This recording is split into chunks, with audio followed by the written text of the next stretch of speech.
이런 재미있는 이야기가 있습니다. 거짓말 잘하기로 소문난 사람들이 모여서 시합을 했어요. 거짓말 대회를 한 것이죠. 첫 번째 사람이 나와서 말합니다. 저는 큰 바위와 거미줄에 대롱대롱 매달려 있는 것을 이 두 눈으로 똑똑히 보았습니다. 이렇게 말하고 내려가는 거예요. 그러자 두 번째 사람이 나와서 말합니다. 나는 두부를 먹다가 이가 부러져서 치과에 다녀오는 길입니다. 이렇게 말하는 거예요. 세 번째 사람이 올라와서 뭐라고 하냐면은 우리 아버지는 바람이 너무 강해서 지리산이 무너질까봐 지게 작대기 들고 지금 밭으로 나갔습니다. 그런 거예요. 이어서 이제 나온 사람이 뭐라고 하냐면 우리 어머니는 장마가 너무 길다고 찢어진 하늘을 꿰매러 나갔습니다. 그런 거예요. 자, 마지막 사람이 단 위에 올라와서 말을 했습니다. 사랑하는 여러분, 저는 오늘 이 거짓말 대회에 나왔지만 자신이 없습니다. 왜냐하면 저는 태어나서 이때까지 한 번도 거짓말을 해보지 않았기 때문에 거짓말은 정말 못합니다. 그런데 주위에서 자꾸만 나가라고 해서 나온 것 뿐입니다. 저는 거짓말을 정말 못하기 때문에 그만 내려가겠습니다. 여러분, 지금 나왔던 사람들 중에 누가 1등 했을까요? 한 번도 거짓말을 해보지 않았다고 말한 사람이 1등 했답니다. 그래서 어떤 사람이 이렇게 말합니다. 나는 결코 거짓말을 하지 않습니다. 이건 새빨간 거짓말쟁이의 대표적인 진술이라 할 수가 있습니다. 자, 사람은 모름지기 평판이 좋아야 합니다. 평판이라는 것은 세상에 널리 알려진 소문을 말하는데 평판이 명성을 만들거든요. 명성이 고객을 만들고 고객은 성공과 부를 가져다 줍니다. 그렇기 때문에 개인뿐만 아니라 국가도 평판이 좋아야 됩니다. 평판은 경쟁력이고 세계화이거든요. 이 말을요, 제가 마음을 확 와닿게 누구나 이해가 되도록 쉽게 말하고 있습니다. 평판이 뭐냐? 곧 돈이다. 이 말이에요. 평판은 곧 돈이다. 여러분 이해가 잘 돼요? 네. 그렇죠. 평판은 경쟁력이며 세계화입니다. 그럼 이해가 잘 될 수 있는데 평판은 돈입니다. 딱 그러면 이해가 확 와닿아요. 뭐든지요, 돈하고 딱 연결시키면요 이해가 쉬워집니다. 그래서 이런 말도 있잖아요. 시간은 돈이다. 그러니까 시간이 그만큼 귀중하다. 이 말을 그렇게 한 것이지요. 확 와닿는 것이죠. 또 이런 것도 있어요. 그 사람 돈 많어? 응 많어. 끝났죠 뭐. 더 이상 물어볼 게 없어요. 그죠? 이거 얼마짜리야? 비싸. 뭐 좋다는 얘기죠. 근데 평판이 뭐라고요? 돈이다. 이해가 확 됩니다. 그래서 각종 제품들도 선호도에 따라서 평판이 다릅니다. 가령 뭐 자동차, 시계, 가방, 가전제품 등 뭐 각종 브랜드마다 평판이 다르죠. 여러분 한번 물어볼게요. 시계 하면 어느 나라가 생각나죠? 스위스. 아유, 잘 아시네요. 아, 스위스죠. 뭐 이건 뭐 압도적으로 스위스죠. 자동차는요? 맞아요. 독일을 빼놓을 수가 없지요. 그러면 우리가 잘 사용하고 있는 스마트폰? 한국. 그렇죠. 뭐 삼성 갤럭시하고 아이폰을 주로 사용하는 것 같지요. 이와 같이 각 브랜드들마다 평판이 딱 있단 말이죠. 그래서 사람들이 이렇게 좋아하는 평판에 따라서 세계 시장을 장악합니다. 세계 시장을 장악했다는 말은 뭐냐? 돈을 그만큼 많이 벌었다. 경제력이 생겼다. 이 말이겠죠. 그런데 제품에만 이렇게 평판이 있는 것이 아니에요. 그 연예인들도요, 선호도에 따라서 브랜드 평판 순위가 있더라고요. 그래서 제가 설교 준비를 하고 해서 이제 인터넷 막 이런 것들을 하면서 자료들을 많이 찾거든요. 그러다가 브랜드 평판 순위 이게 딱 나오더라고. 2020년에 1위가 누군지 아세요? 유땡땡이더라고요. 그리고 또 트롯 가수들도요, 이 평판에 따라서 인기가 달라져요. 여자 트롯 가수 1등 누구죠? 땡땡. 남자 트롯 가수 땡땡. 그렇죠.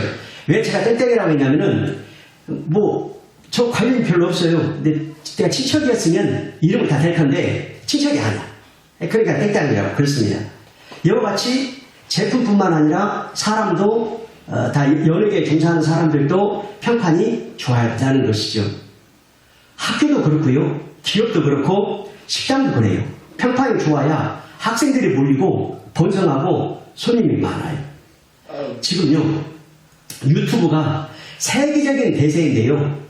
이 크리에이터, 유튜버들도요, 평판에 따라서 구독자하고 조회수가 증가하게 되고, 인지도가 높아지고, 그에 따라서 명성과 부가 따르게 되지요. 제가 지금 말했던 이 긴 문장을 한마디로 줄여서 뭐라고 하냐면, 유튜브가 뜨면 돈 번다. 이 말이에요. 그러므로 사람이든 국가든 제품이든 뭐가 좋아야 된다? 평판이 좋아야 된다. 왜냐하면 평판이 경쟁력이고 세계화이기 때문에 그렇습니다. 그래서 소크라테스는 이런 말을 했는데, 당신이 가질 수 있는 보물 중 좋은 평판을 최고의 보물로 생각하라. 이런 말을 했어요. 자, 그러면 좋은 평판을 가지려면 어떻게 해야 될까? 진실하고 정직해야 돼요. 그러면 진실하고 정직하려면 어떻게 해야 되나?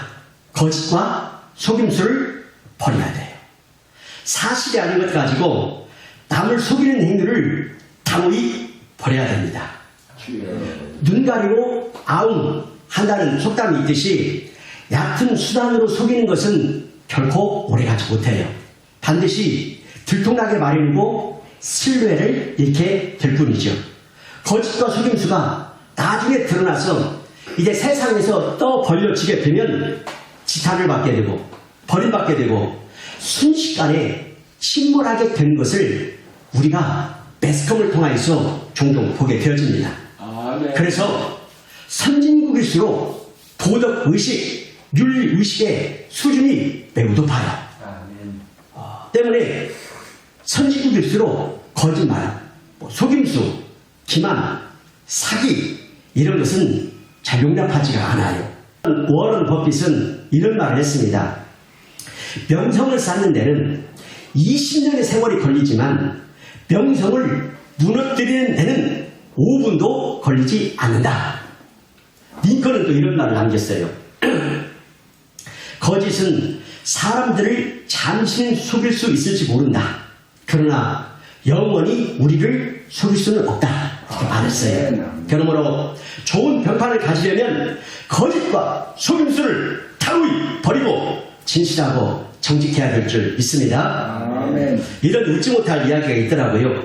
병원에서 이제 며느리가 시어머니를 감력하는 거예요. 그래서 시어머니의 소변을 컵에 받아가지고 검사실로 갖고 가다가 그만 엎질러 버렸어요. 그래서 이거 다시 시어머니의 소변을 받자니 귀찮기도 하고, 잔소리 많은 시어머니가 핀잔할 것 같기도 하고, 그래서 그 소리 듣기 싫어가지고 자기 소변을 대신 받아가지고 검사실로 갖다 줬어요. 얼마 후에 이제 의사가 와가지고 시어머니한테 오더니 뭐라고 하냐면은 기적이 일어났습니다. 그런 거예요. 그래서 시어머니는 내가 병이 나았냐? 그런 생각을 하고, 야, 기적이 일어났다니? 그러면서 막 좋아했어요. 근데 의사가 하는 말이 임신하였습니다. 그래야 시어머니는 내가 무슨 임신했다니 말도 안 되는 소리냐고 의사한테 따져 묻는 거예요. 그래서 옆에 있던 며느리가 더 이상 숨길 수 없게 되자 일실족고를 했습니다. 결국 임신한 며느리의 그 거짓이 탄로가 난 것입니다. 이해가 안 되신 분들은 어쩔 수 없습니다. 이건 돈과 연결해서 설명할 수가 없어요. 이와 같이 사람은 잠시 속일 수는 있어도 어떻게 된다? 결국엔 들통이 나게 된다. 이런 이야기입니다. 대개 물건을 살 때 그 나라의 국민성이 이제 보인다고 합니다. 독일 사람들은 물건을 살 때요, 이 물건이 튼튼한지 얼마나 오래 갑니까? 이 물건의 강도를 물어본답니다. 근데 미국 사람들은요, 이 물건이 다른 물건하고 어떤 점이 좋아요? 좋은 점을 물어본대요. 프랑스 사람들은요, 이거 최신 유행이에요? 오래된 거예요? 이거 물어본대요. 일본 사람들은 이거 비싸요? 안 비싸요? 비싼지 싼지 이거 물어본대. 근데 우리나라 사람들은 보통 뭘 물어봐요? 이거 가짜예요? 진짜예요? 이거 물어보잖아요. 이게 습관적으로 이거 진짜예요? 이렇게 물어본다. 그런데요, 참 신기하게 우리가 외국 여행 가가지고, 아, 요거 진짜로 이 나라 거 맞아요? 이렇게 이제 사왔는데 집에 와서 뜯어보니까 메이드 인 차이나, 메이드 인 코리아 이렇게 써있네. 그래서 우리나라 사람들은 얼마나 속고 살았으면 이게 진짜예요? 이거 물어보는 게 국민의 정체가 되었다는 거죠. 아직도 우리나라 사람들은 진짜와 가짜의 문제에서 벗어나지 못하고 있습니다. 그런데 우리나라가 앞으로 선진국가가 되고 부강한 나라가 되기 위해서는 국민들이 정직하지 않으면 성공하지 못한다는 의식을 좀 가질 필요가 있습니다. 그래서 영국의 문학가 졸 릴리는 이런 말을 했어요. 정직을 잃은 자는 더 이상 잃을 것이 없다. 또 미국의 정치가이며 초대 대통령인 워싱턴이 이런 말을 했어요. 남이 나를 정직한 사람이라고 인정해 주는 것을 죽을 때까지 유지하고 싶다. 나는 정직한 사람이라는 말을 다른 어떤 칭호보다 더 귀하게 여긴다. 이런 말을 했어요. 자, 인류 역사를 우리가 좀 보면은요, 정직이 매우 중요한 작용을 한다라고 하는 것을 우리가 알 수 있는데, 자, 우리는요, 한 통치자의 거짓말로 인해서 참혹했던 지난날의 역사를 통해서 정직에 대한 새로운 교훈을 얻을 수가 있어요. 노마의 네로 황제가요, 술을 마시고 순간적인 충동으로 노마에 불을 질러버렸어요. 그래서 그 사건으로 인해서 많은 노마 사람들이 비난을 받게 되자 네로가 거짓말을 쳤어요. 요거 불 내가 지른 것이 아니야. 그리스도인들이 불을 질렀어. 이렇게 거짓말을 했어요. 그래서 그때부터 이제 그리스도인들에 대한 대박해가 시작되어지고 이제 수많은 그리스도인들이 생명의 위협을 피하여서 비밀, 지하, 공동 묘지인 카타콤에 들어가서 자신들의 신앙을 유지해 갔습니다. 또한 역사상 가장 커다란 그 인간 살육의 하나가 유대인 600만 명의 대학살을 당했던 사건 아시죠?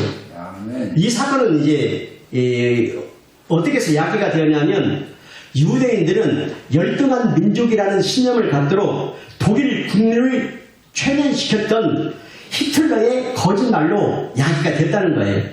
그래서 한 악한 지도자의 거짓말로 인해서 그와 같은 인류의 비극적인 참사가 일어났다라는 거예요. 히틀러는요, 나의 투쟁에서 이런 말을 했습니다. 거짓도 여러 번 반복하면 사람들이 믿게 된다. 천국을 지옥으로, 지옥을 천국으로 믿게 된다. 거짓말은 규모가 클수록 인간들은 더 잘 믿는다라고 했어요. 그러니까 이왕에 거짓말 치려면 어떻게 쳐야 된다? 빵시하게 크게 쳐야 된다. 그래야 사람들이 잘 믿는다는 거예요. 그런데요, 이 거짓은요, 오래가지 못해요. 한계점에 이르게 되어지고요, 불신과 복수로 다시 되돌아와서 자신은 물론이고 사회와 국가와 인류를 파괴시키는 것이 된다는 거예요. 그러므로 거짓이 지배하는 공동체, 거짓이 지배하는 사회, 이것은 병든 사회가 아닐 수 없지요. 이러한 사회는 반드시 도덕적인 위기가 찾아온다는 거죠. 진실을 잃어버리고 양심이 통하지 않고 신용이 통하지 않는 사회가 되었을 때 그 사회의 복된 미래를 우리가 어떻게 기대할 수 있겠습니까? 거짓의 사람들이란 책을 쓴 정신분석학자인 스코트 백은 이런 말을 했어요. 우리가 거짓에 익숙해지면 사람들은 자기 자신을 향해서 거짓말을 한다. 그리고 그 거짓을 믿게 된다. 그렇게 되면 그는 거짓말장이가 된다. 그리고 나중에 이 사람에게 일어날 수 있는 최악의 상태는 자기 자신도 믿을 수 없는 인생을 살게 된다. 이것은 최악의 비극이다. 말하자면 거짓에 익숙해져서 거짓말장애가 되면 자기 파멸의 인생을 살아갈 수밖에 없다라는 말입니다. 그렇다면 사람들이 왜 거짓말을 하며 속임수를 행하는 것일까요? 그 이유가 무엇일까? 근본 이유는 바로 탐심, 욕심 때문입니다. 인간의 모든 죄는 다 탐심에 근거하고 있습니다. 예컨대 10계명을 통해서 확인해 보도록 하겠습니다. 1계명에 하나님 앞에서 다른 신들을 섬기지 말라고 하였으나 인간은 탐심 때문에 황금을 우상으로 섬깁니다. 2계명에 우상에게 절하지 말라고 하였으나 돈 때문에 양심을 팝니다. 3계명에 하나님의 이름을 망령되이 일컫지 말라고 하였으나 돈을 탐함으로 아나니아와 사피라처럼 거짓말을 합니다. 4계명에 안식일을 거룩하게 지켜라 하였으나 물질적인 욕심 때문에 주의를 지키지 못합니다. 5계명에 부모를 공경하라 하였지만 부모님보다 돈을 더 중하게 여깁니다. 6계명에 돈 때문에 살인하고 7계명에 돈 때문에 간음하고 8계명에 돈 때문에 도둑질하고 9계명에 돈 때문에 거짓말하고 10계명에 돈 때문에 남의 것을 탐냅니다. 이와 같이 모든 죄악은 탐욕과 연결이 되어 있다는 거예요. 그래서 영국의 스펄전 목사는 이런 말을 써요. 수천 명의 사람들이 회심하는 것을 보았으나 탐심을 가진 자가 회심하는 것을 본 일이 없다. 많은 사람들이 도둑질한 것을 회개한다. 간음, 거짓말, 살인죄를 회개한다. 그러나 마음속에 있는 탐욕을 회개하는 사람은 보기 힘들다. 이렇게 말했어요. 우리 계속해서 볼까요? 아담과 하와는 탐욕 때문에 상악과를 따먹었죠. 노세 아내는 소돔성에 두고 온 돈, 재물에 대한 탐욕 때문에 뒤를 돌아보다 소금기둥이 되었죠. 아가는 전쟁 후에 남겨진 노획물을 탐냈다가 자신과 자신의 가문을 파멸케 했죠. 가룟 유다는 탐심 때문에 주님을 팔고 목매달아 죽었죠. 이처럼 인간은 탐심 때문에 하나님의 엄중한 계명을 어기게 된다. 그래서 야고보서 1장 15절에 욕심이 잉태한 즉 죄를 낳고 죄가 장성한 즉 사망을 낳는다 하였습니다. 그렇습니다. 오늘날 사회의 도덕성 상실과 부패한 양심의 원인은 어디에 있다? 탐심에 있다. 탐심은 살인과 전쟁의 원인이 되지요. 탐심은 가정을 파괴하게 되지요. 인간의 탐심은 선한 양심을 병들게 하고 악한 자로 만들게 되며 순식간에 침몰시키는 함정이라는 거예요. 이처럼 인간의 불행은 어디서 온다? 탐심, 탐욕에서 비롯되어진다. 오늘 우리 사회에는 절대적 빈곤으로 죽어가는 사람들이 거의 많이 없어요. 거의 없다고 봐도 되죠. 다만 무엇으로 우리 인간들이 죽어가는가? 탐욕으로 인해서 영혼이 죽어가고 육체가 죽어가고 양심이 죽어가고 있다는 거예요. 그래서 어떤 사람은 재물을 구하여 많은 돈을 벌어 부요를 누렸으나 그 탐욕으로 인격이 무덤이 되었습니다.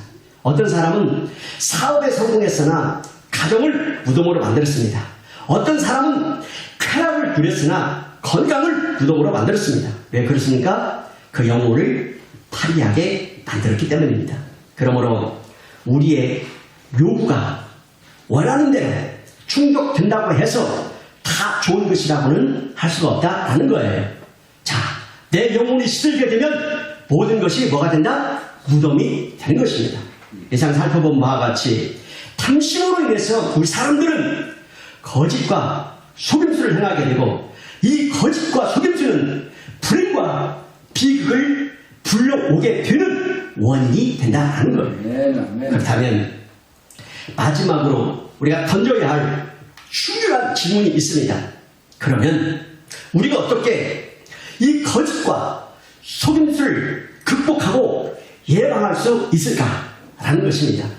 이 질문에 대한 대답을 얻기 위해서는 불가피하게 신앙적인 접근이 필요합니다.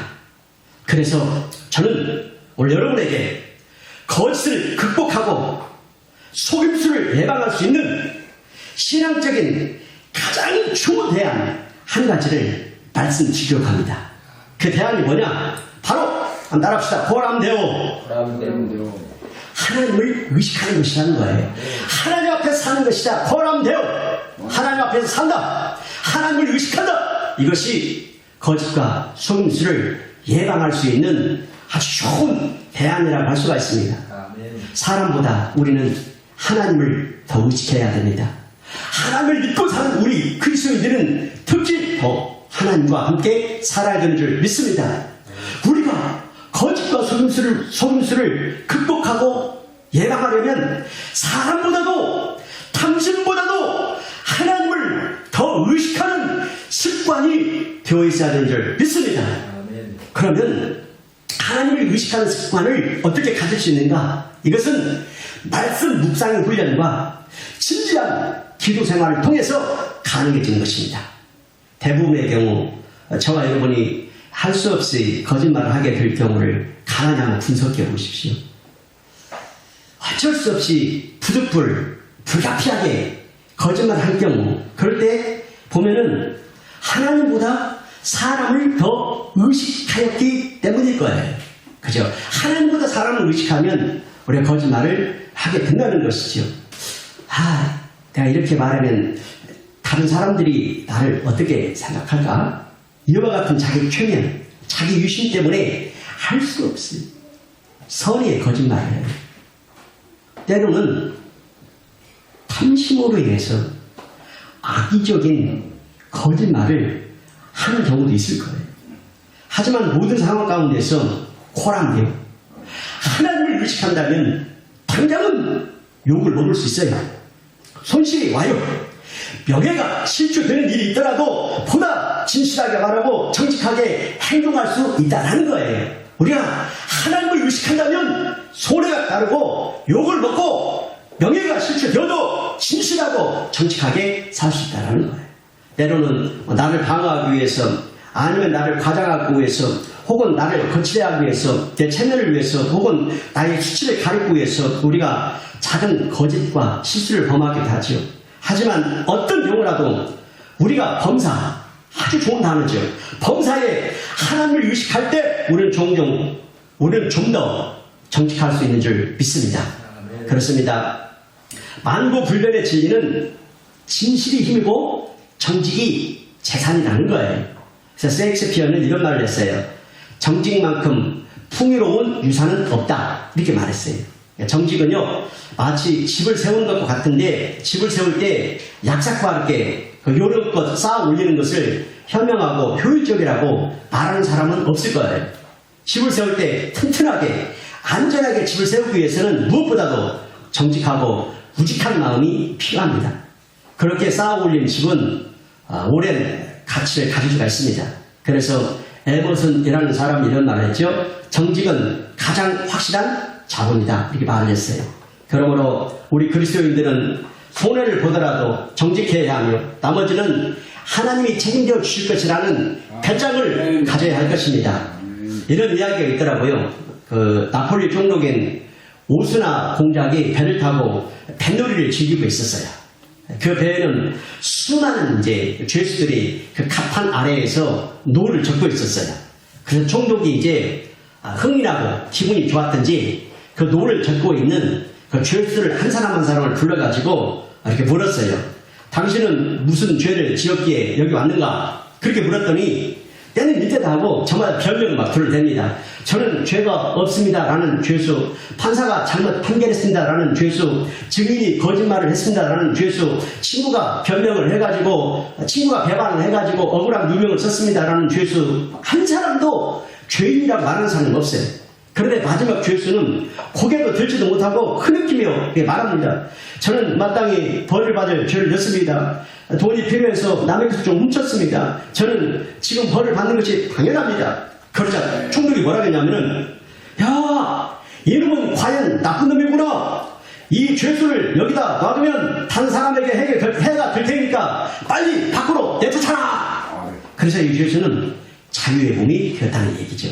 이와 같이 하나님 앞에서 정직하게 작업하는 사람만이 의인이 되고 자유인이 될 수 있다라는 그런 이야기입니다. 아멘. 그래서 시편 84편 11절 말씀에 여호와 하나님은 해여 방패시라. 여호와께서 은혜와 영광을 주시며 정직하게 행하는 자에게 좋은 것을 아끼지 아니하실 것입니다. 아멘. 정직하게 행하는 자에게 좋은 것을 아끼지 아니하실 것입니다. 할렐루야. 하나님은 정직한 자에게 좋은 것을 아끼지 않고 부어주시는 하신다라고 하는 약속의 말씀인 줄 믿습니다. 아멘. 계속해서 성경에는 정직한 자가 받을 축복에 대해서 다음과 같이 기록하고 있습니다. 신명기 6장 18절에 복을 받고 아름다운 땅을 차지합니다. 시편 10절에 구원을 받습니다. 정직한 자는 시편 37편 37절에 평안을 얻습니다. 아멘. 또 시편 49편 14절에 다스리는 권세를 얻게 됩니다. 시편 112편 4절에 흑암 중에 빛이 일어나게 됩니다. 시편 140편 13절에 주님 앞에서 살게 되는 줄 믿습니다. 아멘. 이 후에도 정직한 자는 하나님과 교제하며 은혜와 사랑과 큰 기쁨을 얻고 하나님의 보호와 양식을 풍족하게 얻게 되는 줄 믿습니다. 아멘. 아울러 정직한 자는 후손까지도 하나님의 축복을 받아요. 자, 부모가 훌륭하면 그 후손들이 인정을 받고 축복을 받는다고 성경은 말합니다. 시편 37편 25절에서 다윗은 이와 같은 말씀을 했어요. 내가 어려서부터 늙기까지 의인이 버림을 당하거나 그의 자손이 거식함을 보지 못하였도다. 아멘. 여러분, 우리 그리스도인들은 위대한 사람, 큰 일을 행하는 사람이 되려 하기 전에 깨끗한 사람, 아멘. 정직한 사람이 되어야 될 줄 믿습니다. 아멘. 왜냐? 하나님은 그런 사람을 찾으시고 세우시고 높이시기 때문입니다. 아멘. 이것을 정직의 힘이라고 합니다. 그렇습니다.